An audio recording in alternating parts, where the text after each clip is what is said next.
Welcome to Miami Beach Urban Studios this fine Monday evening. My name is Colette Mello, and today we have a special treat. We're going to see the BFA Thesis exhibition, Everything Must Go, and we're going to meet all the artists tonight. Thank you all for joining us. FIU Miami Beach Urban Studios is an incubator for communication, architecture, and the arts, and a collider for people, design, and technology. I'd like to thank Miami Beach Department of Tourism and Office of Cultural Affairs for all their support. Today, we're here to celebrate the opening of the 2020 Fall BFA Thesis exhibition, Everything Must Go. The exhibition consists of artwork of different mediums, which include video, painting, installation, ceramics, and prints by 7 exceptional artists. They are here today to share more about their work with you. The graduating class Thesis 2 professor, Jennifer Printz, is here to introduce us to the artists and to their works. If anyone has any questions, please put them through the chat function and we will try to get to them at the end of our conversation. Hi, Jennifer. It's great to see you. I'm going to hand it over to you now and to the students. All right. Thank you so much, Colette. We really appreciate your support along with that of Associate Dean John Stewart and the rest of the Department of Art and Art History for this event. Everything Must Go. So we'll start off today with a video that will give you the walkthrough experience of the exhibition, and then each of the 7 students in the class will give a brief presentation about their work.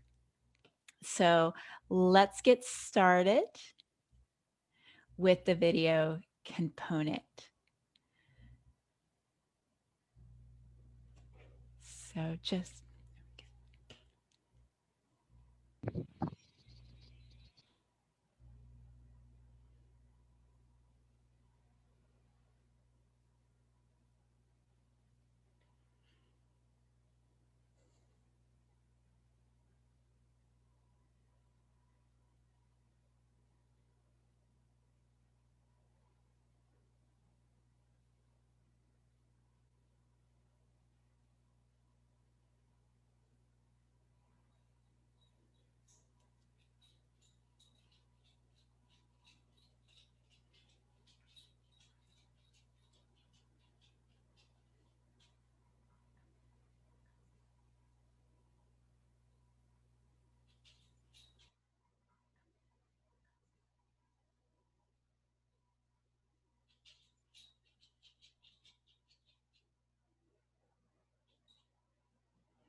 Okay, now that we've had our gallery walkthrough experience, we'll move to the students' presentations. Each student will share about their work with some images and a few short videos, and we'll save question and answers for the very end. So please feel free to type things into the chat as we move along.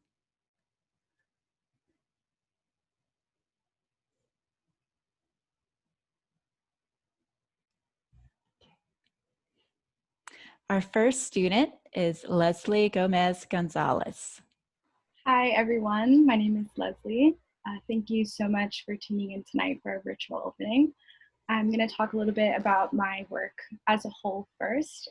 In my practice, I adopt ritualistic processes to investigate routines which maintain my body, such as menstruation, bathing, and dressing. I am interested in these practices as they are a means of becoming hyper-aware of my body, and through them, as I am navigating its patterns, processes, and needs, as a means of working towards an acceptance of my body and its resources. In the first two pieces that I will discuss, I highlight the parallels between the human body cycles and processes to that of the Earth's as a way to further understand an honored body. Next slide, please. This first piece is titled On From Within I Become. It is a performance documented with video. Next slide, please. And you can play the video. For this performance, the water in the large pail that you see was collected from a bath that I took while I was on my period.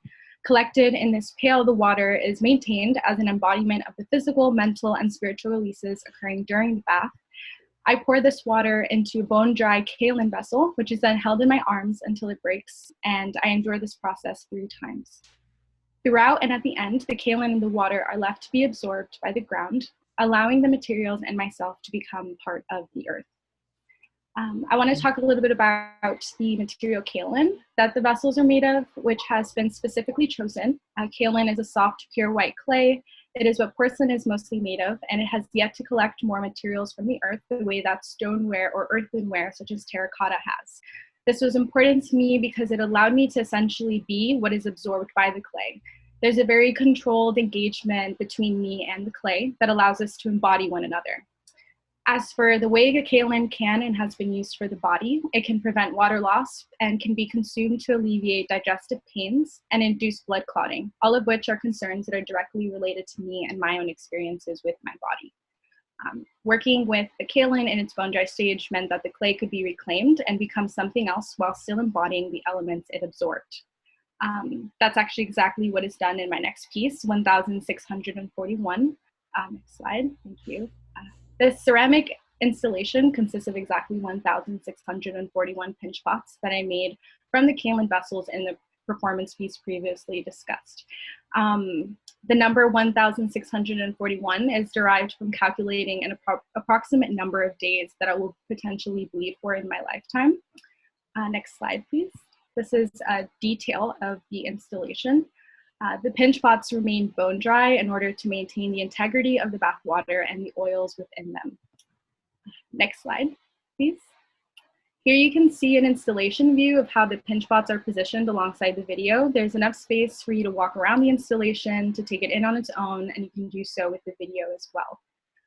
Next slide, please.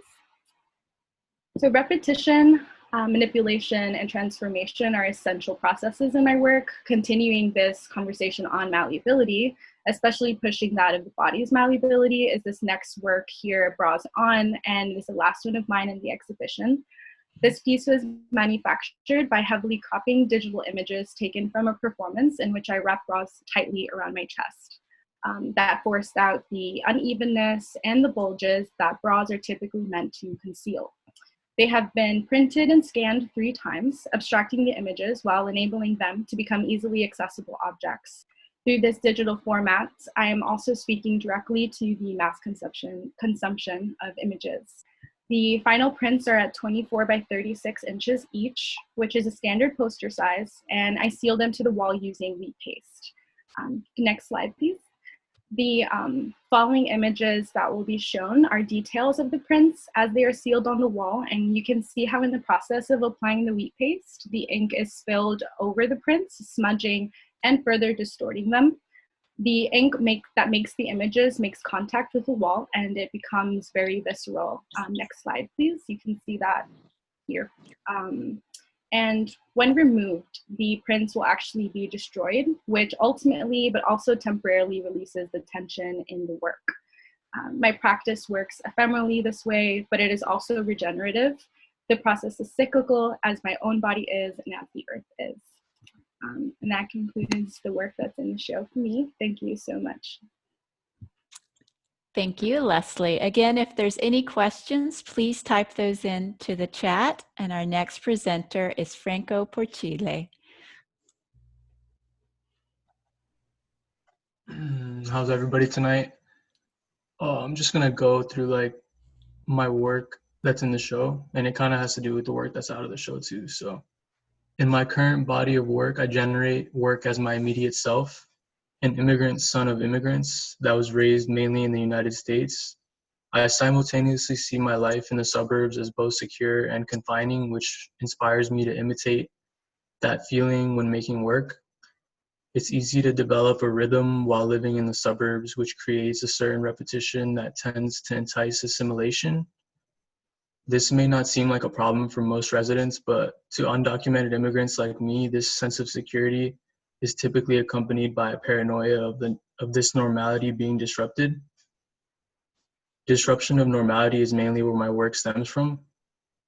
In the first work, you can go to the next slide. In the first work, there's a white fence with a cross-like image that I carved using my father's industrial pressure cleaner. When making this work, I thought of symbolism and how important society has made symbols even when they're composed of a pair of connecting lines. I thought about how fences or residential separations and religion have some of the same uses. They both serve as protection, assurance, and also cause a separation of people. Carving it into the wood using the pressure washer was a visceral decision based on the passion and sometimes intensity behind religious dialect. You can go to the next one, please. The second work was placed between both fences to serve as the view of the person inside of the fence. Typically for me, the person inside the fence is in a sort of a trance induced by the repetition that suburban living brings. And that inspired me to create this abstraction of a backyard landscape that has been disrupted by four cloud-like figures that are being separated in an odd manner, much like the fences separate the suburbs. The clouds form a question about separation, and the work itself serves as some sort of an omen that highlights the danger in the separation of humanity as a whole. And then that leads me to the last and third work. This is a piece of fence that has a pressure blasted area in the middle of it, and it reveals a simplistic landscape that goes beyond the fence. This work I see as more of a metaphor of me using the tool that my dad uses to work in order to claw at that view beyond the fence, which is an open field that is meant to symbolize a place that has no separations or limits. And that's it for me. Thank you, Franco. Thank you. All right, our next presenter is Elyssa Llanso. Hello, everyone. My name is Elyssa Llanso.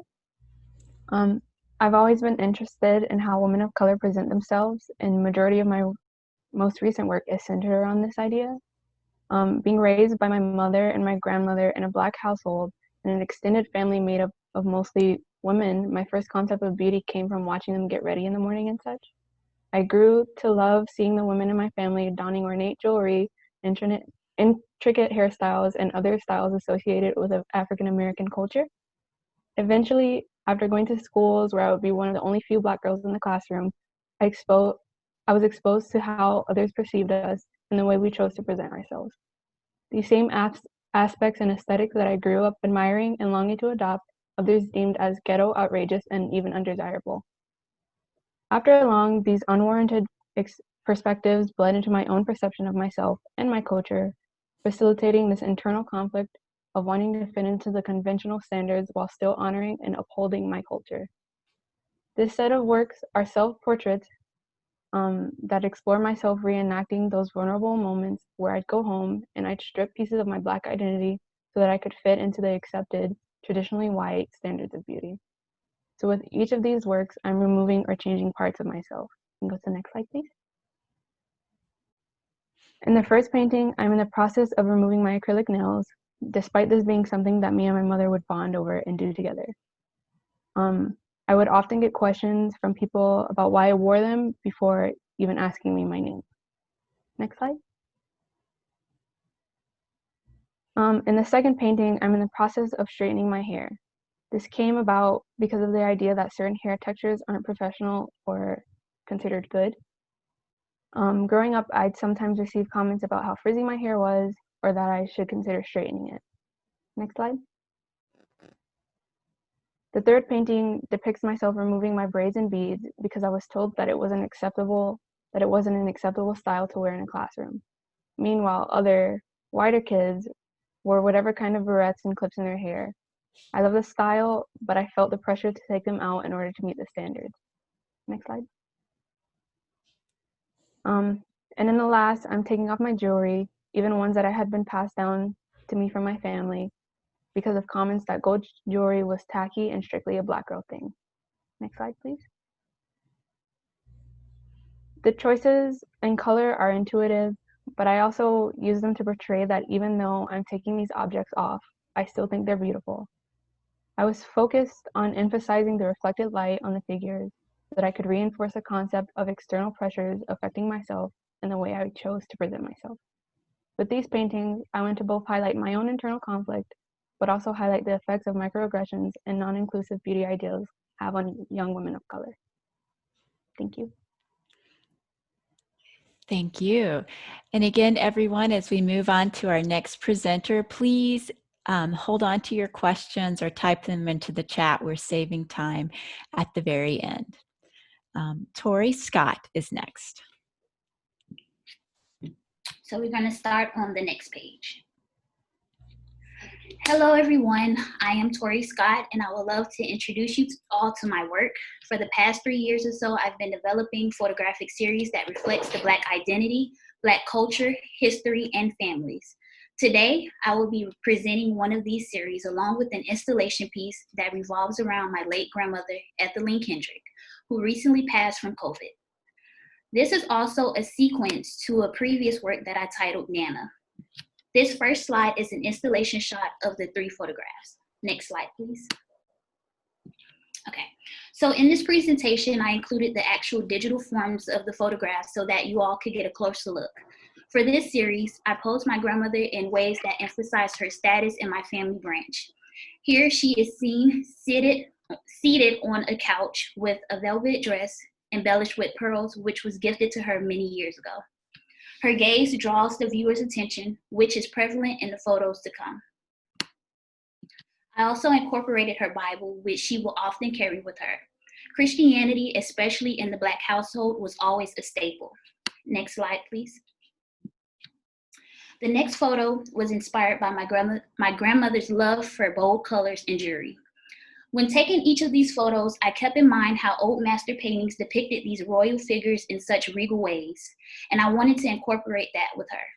Because oftentimes the Black mother or grandmother in this case is seen as a well-respected and cherished person by her offspring. Next slide. This last image was taken a few months before her health started to decline. This particular dress was actually one of her favorite house dresses that she kept at the foot of her bed. Also, the clock that sits on the table was one of the many items she cherished and collected over the years. My initial goal for this work was to continue with the theme of royalty and matriarchy, but unfortunately, I couldn't quite continue with photographing her because of her sudden passing. So I decided to conjoin an installation piece that spoke about the loss and the memory of her. Next slide. For the installation, I gathered pieces that were significant to her identity as the matriarch in our family. Her chair represents the bridge between the past and the reality. Among these items, I laid out each garment that she wore in the photographs above on the arm of the chair. I played around with the idea of mimicking her personal living space, especially because she spent much of her time at home. For this component, I was really motivated by my family's tradition of holding on to certain precious artifacts from the past generations and also archiving photos and being able to look back on those from time to time. And now I can include all of these elements. This piece honors my grandmother's life and the legacy that she leaves behind. Next slide. The last slide is a close-up shot of the Bible that sits on the chair, which is the same Bible from the first photo. And honestly, growing up, I would always hear honor thy mother and thy father from everyone in my household. I never really understood what that meant until I got older. Ironically, skimming through this Bible, I found that this commandment was highlighted because my grandmother was known to always highlight scriptures and that spoke to her. And she even left bookmarks or even church pamphlets on a specific page as a reference. So I thought that this was very fitting to the message of this piece. I decided to install the photos and objects in one of the gallery's smaller rooms to create that sense of intimacy that the viewer would have with the work. The chair sits in the corner of the room and the photos are installed on the opposite wall. Thank you, everyone.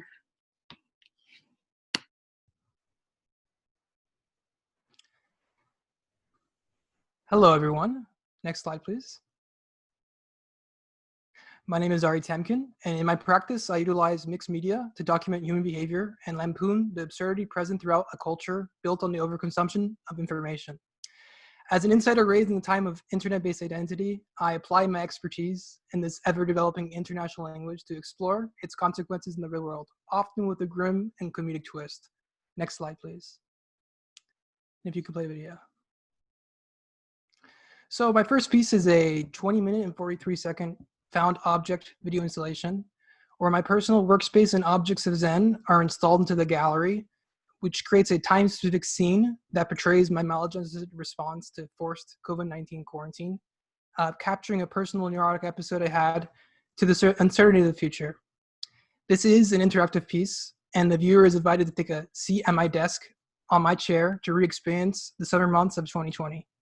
Next slide, please.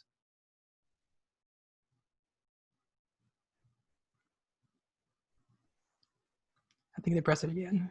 All right. So placed on my desk are a number of remedial and therapeutic treatments for controlling anxiety, creating a contrast with the central video installation, which is a sort of loud, chaotic compilation of experts from news reports relating to coronavirus, internet memes, online shopping, and self-help websites, all archived from the summer months of quarantine. Next slide, please. Furthermore, these objects are sculptural in nature and often act as a direct reference to specific events or mindsets, both in the video and during quarantine, a few of which the viewer actually has to find within the physical space by opening the drawers and sort of looking around the space. It is installed into a closed-in cubicle-like space. So every aspect of the piece is actually fighting for your attention, even the label. Next piece, last slide, please. So the title of the piece is actually 10 labels long. It consists of a long, incoherent rant made during an episode that I challenge you to read its entirety, and it actually wraps around the space. Again, I actually invite you to visit the physical space at Embos. Please make an appointment afterwards to experience the piece in its totality. Next slide. So my second installation is a collection of vintage advertisements appropriated from magazines. Carefully curated from false hope products and hypersexual men's life magazines. These large-scale prints are altered by me to critique contemporary consumerism. Next slide, please. Each print satirizes specific cultural events, mindsets, and fads referenced through popular internet memes and contemporary taboos. I'm sure each one of you can recognize at least one. Next slide, please. Exhibited in close proximity, I allude to a connection between tabloid magazines and the grid-like presentation of information on social media platforms, with the ultimate intention of insinuating a deep-seated culture need for commercial and cultural consumption. Thank you. Thank you, Ari. And we'll move to our next presenter, Daniel.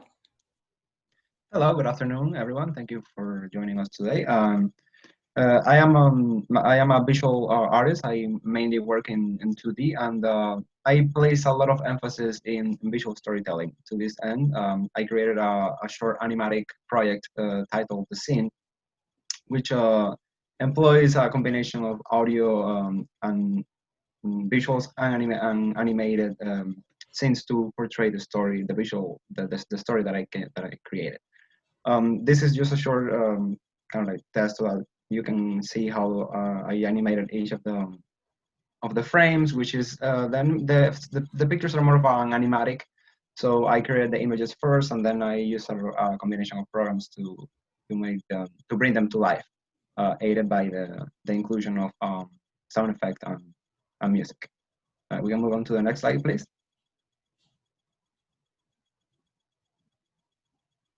All right. So these images are all created in black and white to kind of like help set the mood and the tone of the narrative, which is of a town's descent into ruin following a series of unfortunate events brought upon by forces outside the inhabitants' control.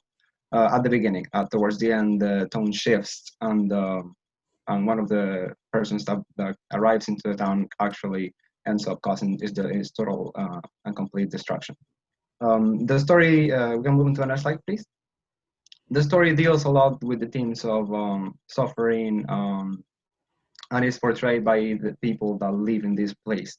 And the use of the blackness, and the deep darkness in the images is kind of like supposed to represent this kind of like asphyxiating darkness in the visuals, to kind of like help in the tone of the story.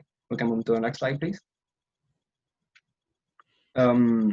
Most of these images deal with the visual, helping the visual of the narrative, and here are some of the images further into the narrative. Here is where we actually get to meet the main character of the narrative, a retired priest, and his attempts to improve the living situation of the inhabitants of this town. We can move into the next one.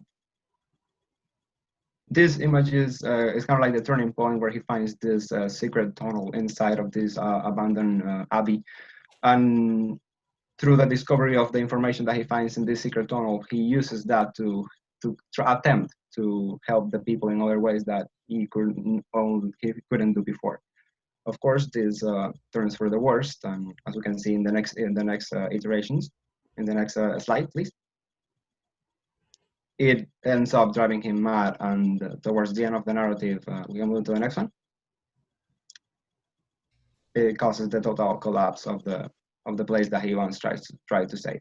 The story deals with a lot of elements that, and the art direction of the narrative is, it's rooted into the medieval times, but I feel like it has a strong correlation with current events due to the fact that sometimes we as individuals try to improve or help others, but in the end, we are unable to or helpless to do so. And I am also very interested in when it comes to the inclusion of or the depiction of ruins in paintings, because I believe there's something poetic about it. Seeing the remains of what once used to be a great architectural achievement, or for example, when you see the ruins, you're just left without the answers of what drove the decay, what caused the decay of that structure. And as people, we're just left to construct our own story of what we think happened to that place, and it, of course, unfortunately, we will never find the answers of that. Thank you very much. Thank you, Daniel. And Daniel, a question came through in the chat. We have a final slide with links for videos, but could you also put the link in the chat for anyone who later wants to watch your animation in its entirety? Oh, sure thing. All right. And then our last speaker, Ariana. Hello, everyone. I hope you're doing well. My name is Ariana Viglione, and I wanted to start by giving a brief overview of where these pieces derived from. So my work focuses on relationships and memories from my early life. These two pieces in particular address my parents' divorce, the change in our family dynamic, and the memories we all shared from that time. Within the past few years, I have found myself reminiscing about my family's past. It holds bittersweet moments, and even when I am focusing on the happy memories, in the back of my mind, I am thinking about how it turns out.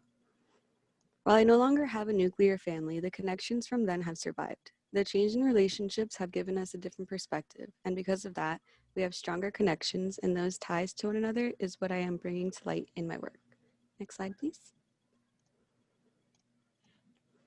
This large-scale drawing is of my mother, father, sister, and I. After going through a bunch of photo albums looking for the perfect picture, I came across this one. One of the reasons I picked this image was because of how happy we all look as a family, blissfully unaware of how short that would last, but a loving family nonetheless. Another reason was because things started changing relatively soon after this. But the most important reason why I knew this photo was perfect for this project is because of the connections. In the picture, we are all connected through our hands, creating this representation of a strong bond. The moment itself is being taken out of the past and being exposed to all the changes of the present, where our bond is still intact, but overall that family has faded away. This space, where the two juxtaposing times meet, is where my mindset is. The figure to the bottom left, which is pointing towards the second piece, is gesturing to the reason behind the change. This is the next thought that comes, the actual change in our family, when things went from us being a family altogether to our family fading out. Next slide, please. Moving on to the next work, there are 3 different aspects to creating this piece. There is my father's hand on top, the book, and my mother's hand.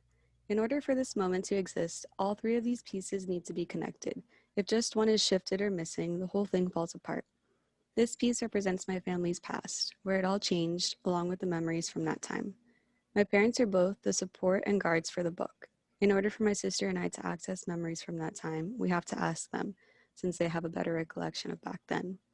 When my parents have been divorced for many years now, they are still tied to one another through my sister and I, sharing crucial moments in our lives. Last slide, please.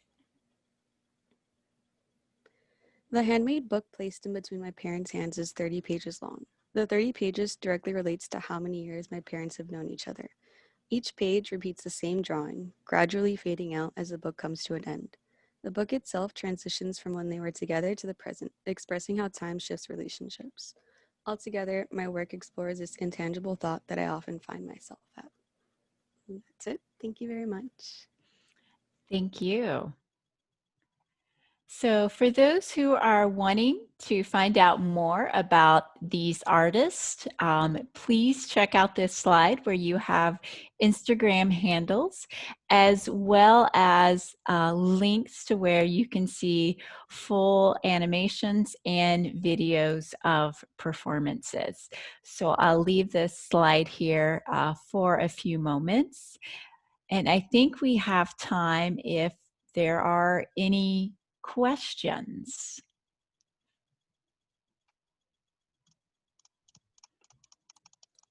Jennifer, I see a question here for Ari. For the first installation, was a physical replica of your personal workspace an element that was always attached to the work? The space seems to drive home that personal connection to the manic nature of the internet, especially in quarantine. Yes, of course. It is my personal desk, and all the items are my personal items.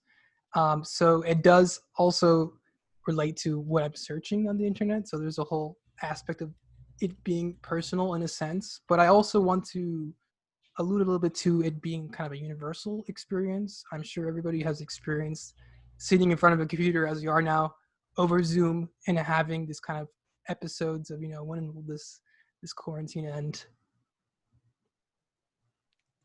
And I have another question for Ari. Would those prints be available for purchase in the future? I think it'd be a hit. Yeah, everything's for sale. And I do expect to make more in the future. So keep an eye on that. Follow my Instagram and email me if you want.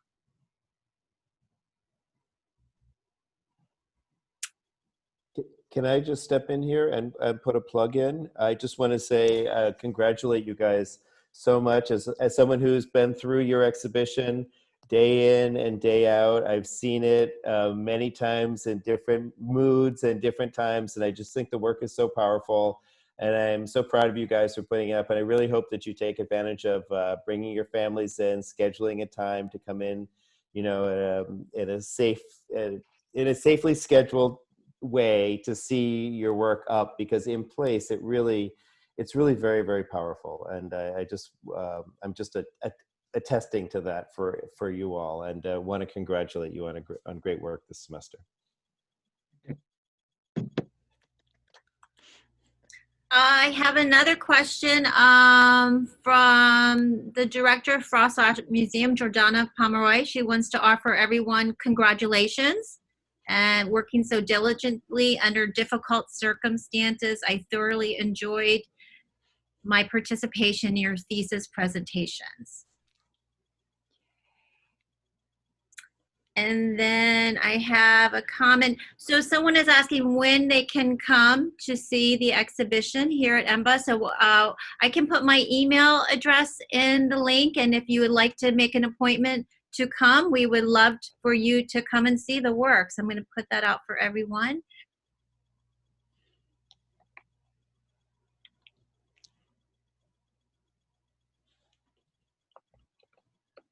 Our normal hours are 9 to 5, Monday through Friday, but we are flexible here. And let's see.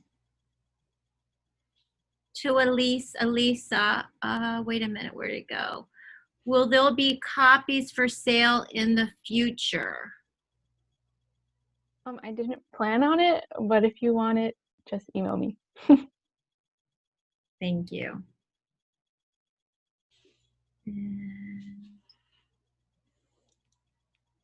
And there was a question, are there any other future exhibitions planned at the moment for you all? Anyone? At the moment?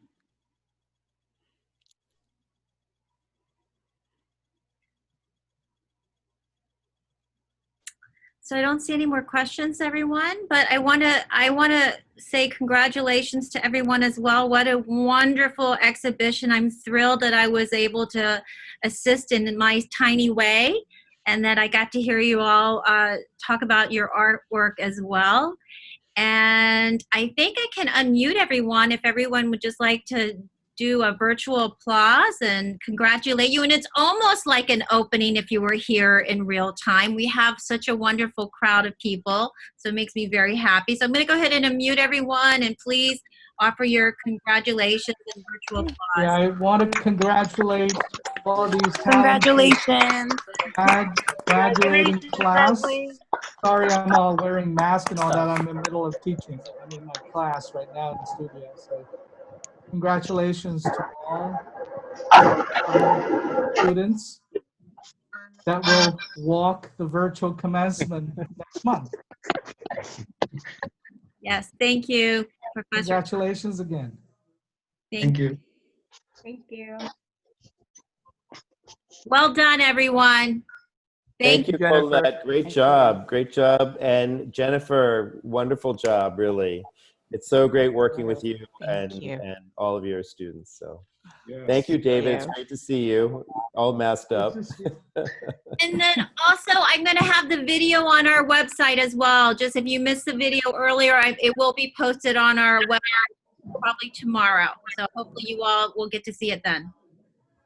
Thank you, everyone. And I just want to say too, if somebody doesn't want to come in because for any reason, you can also schedule a live Zoom kind of just somebody walking through the exhibition with you, you know, with their camera on, so you can see it and you can be in live conversation. Because I know not everybody's really leaving their house, and this would have to be scheduled, but it's perfectly possible if you want, you know, somebody in your family who's really not leaving home to see your work. We'd be happy to find a way to accommodate them with a Zoom call, like a personalized Zoom link, and kind of walk through.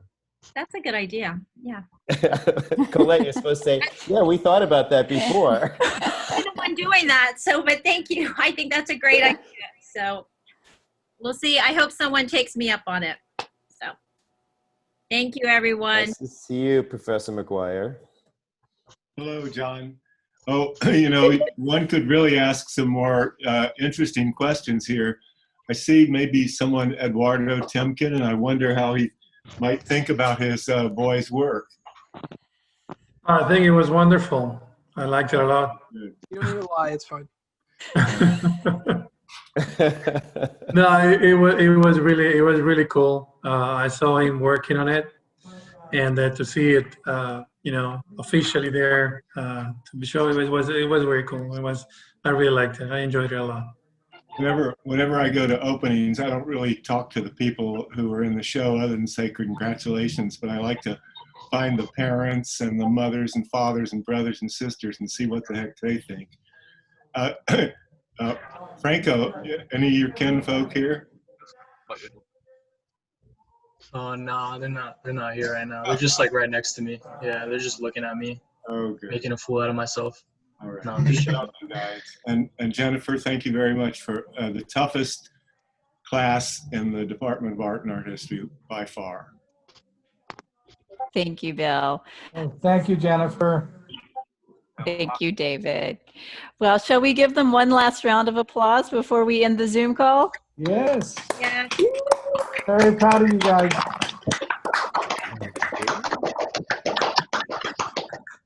The show, I forgot to mention, the show will be up through December 15th. I forgot to mention that. So I just saw that in the chat. So you have till December 15th. Thank you all. Good night.